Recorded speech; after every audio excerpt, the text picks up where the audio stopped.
কবিতাৰ শিৰোনাম মিঠা হাঁহিৰ ল'ৰাজন। ৰচনা আৰু আবৃত্তি মীনাক্ষী কলিতা। সপোনৰ বাটেদি এদিন যেন গুচি যাম, মোৰ স্মৃতিৰ দলিচাত তোমাৰ স্বাক্ষৰ বিচাৰি।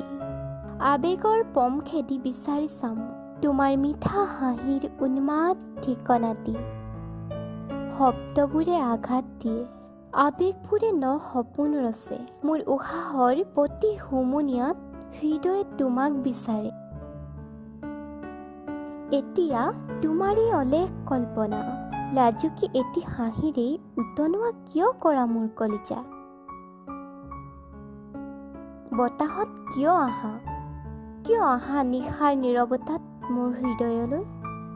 তোমাৰ সপোনৰ ধূলিকণা হোৱাৰ হেঁপাহ নাই, তোমাৰ মিঠা হাঁহিত সুখবোৰ বিচৰাৰ এটি হেঁপাহে প্ৰতি পলে মোৰ বুকুখনিত এজাক অচিনাকি নিচা লগাই থৈ যায়। তোমাৰ আগমনিত সৰি পৰে লাজুকী এটি হাঁহি।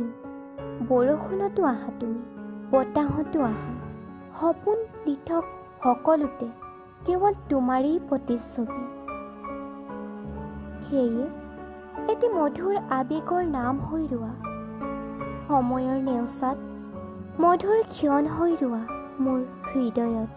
ধন্যবাদ।